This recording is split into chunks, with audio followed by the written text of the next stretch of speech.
All right.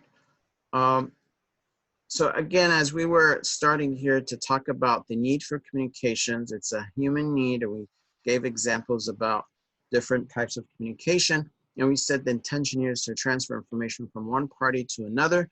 And there are a few things that need to happen to make it effective.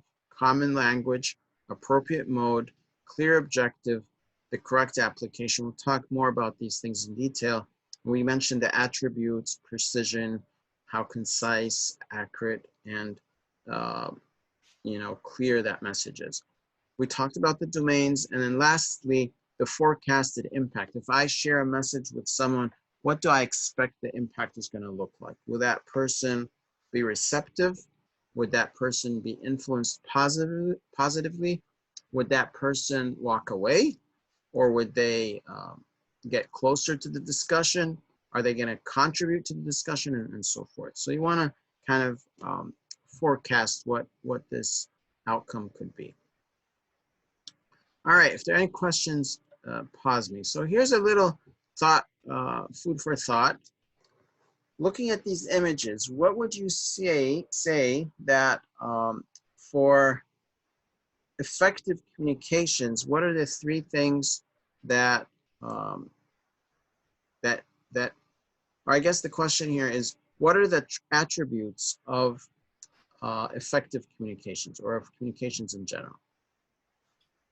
I would say communication is like a two-way street. Like you need to listen and be heard. Yep, exactly. So it's a two-way street. It's not one way. You want to hear. We call that active listening. In some cases, even if you're not engaged in a dialogue, like for example, Juma khutbah, it's kind of a one-way. It's a broadcast, right? It's not a multicast where multiple parties are talking, and it's not, two-way.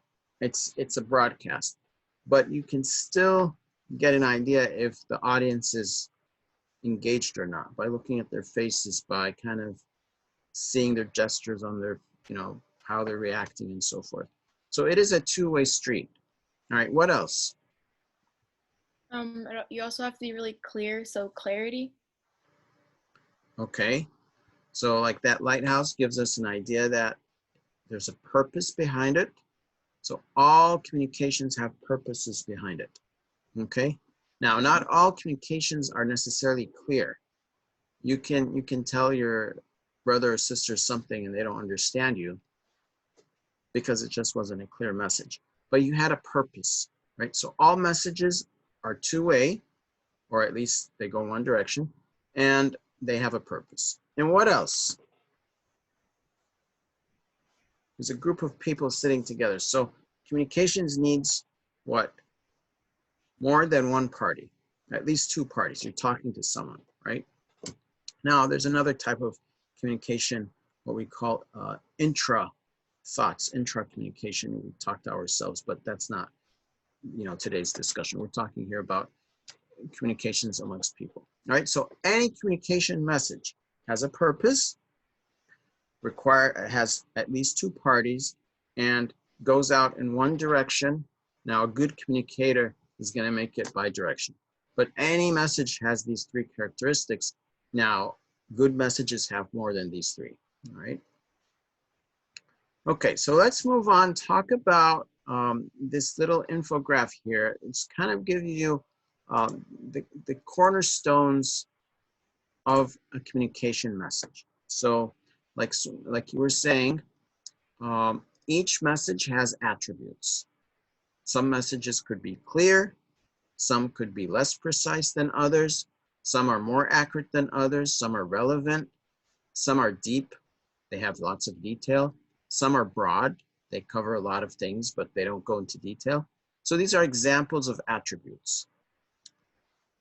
Some messages are communicated through different modes, the medium, like, video versus audio, in person versus, over the internet. The setting could be different. The relationship between the people could be different. You could have, like the example we gave earlier, a message that's shared between two teenagers, but they're part of the same organization. So they're related as colleagues. Whereas you could have also two teenagers communicating but they're not part of the same school or organization or neighborhood. They're strangers. The relationship here is different, right? So these modes would affect your message and how you're going to communicate it, how you're going to draft it. The other thing we talked about is domains. There are specialized domains, there are generalized domains. So for example,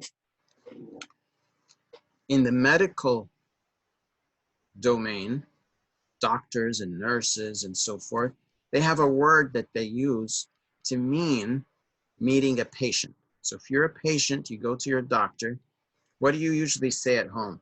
Hey mom, I got what tomorrow? What do you tell your mom that if you have tomorrow need to go to see the doctor? What do we call that? An appointment. Exactly, we call it an appointment. So hey, I got an appointment tomorrow. But the doctor doesn't call it that. The doctor calls it an encounter. So in the medical field, they call these appointments encounters with patients. But we as general public, we call them appointments. Now, similarly, in engineering, there will be terms that people in engineering, technicians, engineers, managers, they understand these words, whereas the general public, they don't. And we call these specialties, specialized terms. They have meanings in other places that are more common to the general population. So if you are speaking with someone in your same field, you're going to use a specialized term. But if you're talking to someone in a different field, you're not going to use that term. An example, in ILIA, if you're going to talk about a class, you can refer to it as a section, and people will understand what you mean. So you say section 556 that we had yesterday, people understand, oh, that's the class we did yesterday, right? APPL. But if you are giving a talk on stage to ILIA donors, they're not going to understand what you mean by section. But you can say, you know, class instead or course. Now, a student might or might not understand, depending on how familiar the student is with ILIA, how many classes that person has taken and so forth. So that's what we mean by specialized versus generalized. When you're communicating within a specialty of people, a group of people, you can use specialty words. Sometimes you still need to define them if they're confused with other words. But if it's the general public or people outside of that specialty, you're going to use a different word.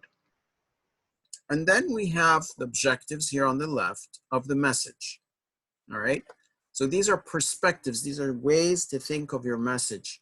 It's just like, you know, thinking of your car. Your car can be thought of as a piece of metal that has four wheels that can move from one place to another.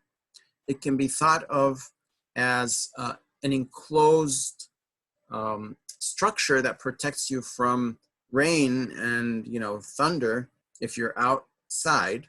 It can also be thought of an environmentally controlled enclosure that can control the temperature in the winter and the summer by adjusting your air condition. So just different ways of looking at that same car, right?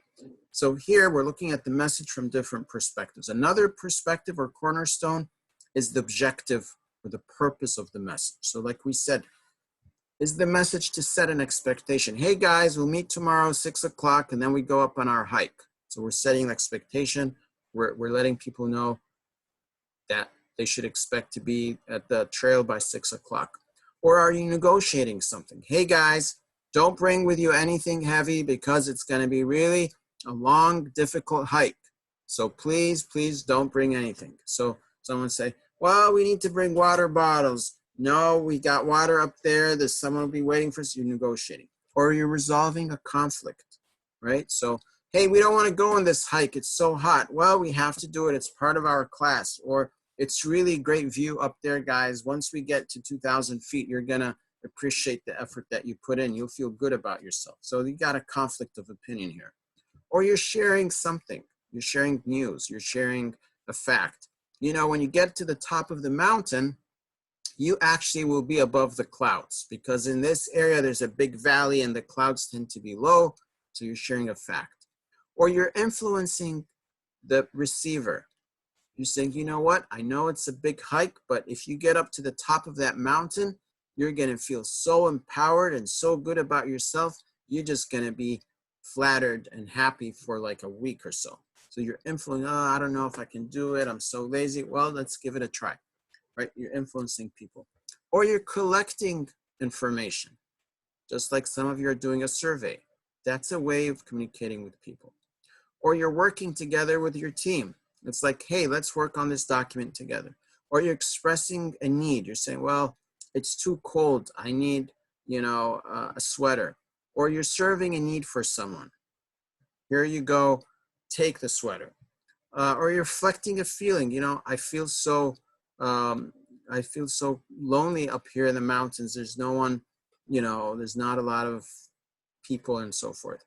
Or you're developing a relationship. You're going to a job interview and developing a relationship with that company and the people over there.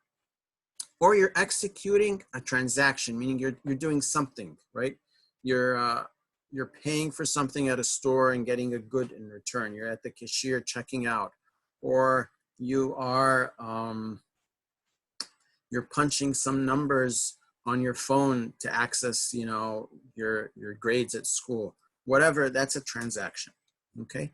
Or you might be introducing a change. So the objectives or the purposes could be countless. There's many purposes for a message. These are common ones, but it's important that you recognize what are you trying to achieve. So when you send out that survey, you're asking people about, would you like to send your son or daughter on a trip, given the fact that we got still COVID-19? What's the purpose of the survey? Is the purpose to determine how people are feeling? Is the purpose to determine how their kids are feeling? Is the purpose for you to decide to do the trip or not? Because understanding that purpose will help you refine your survey.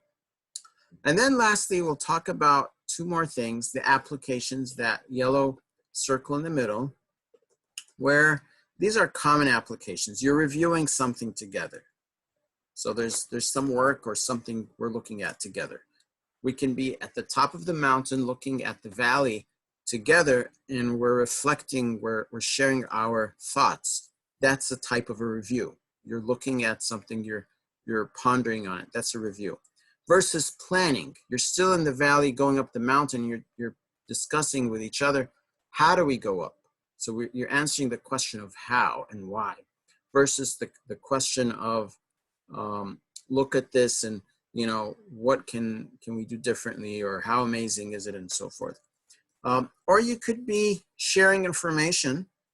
You could be coaching someone, like teaching them, or you could be doing a transaction. So these are common applications. If you think about it throughout your day, when you're talking to your parents at home, or your siblings, or people at Ilya, you're probably doing one of these 5 things.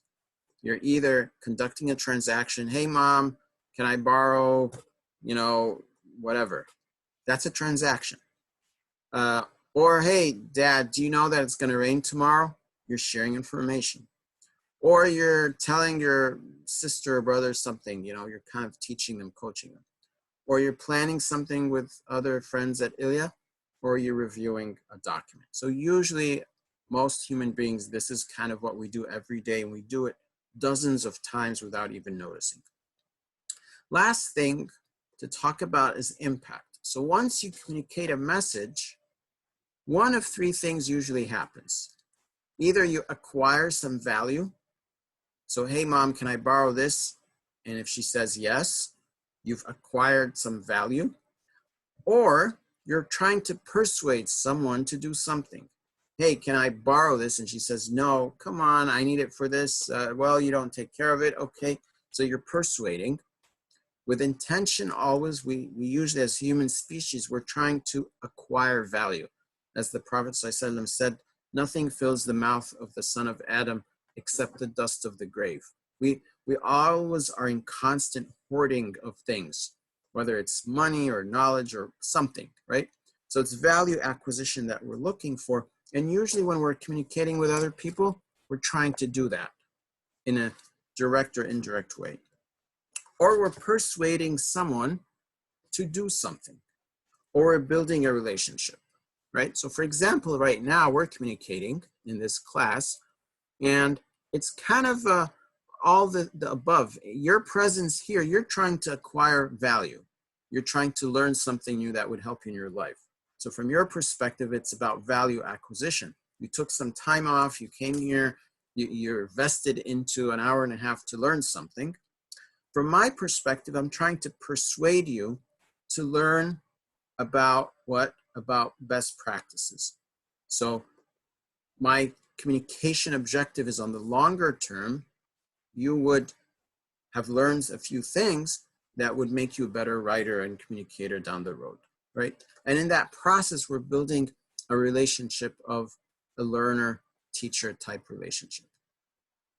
All right, guys, so I'll stop here, see if you have any questions before we continue.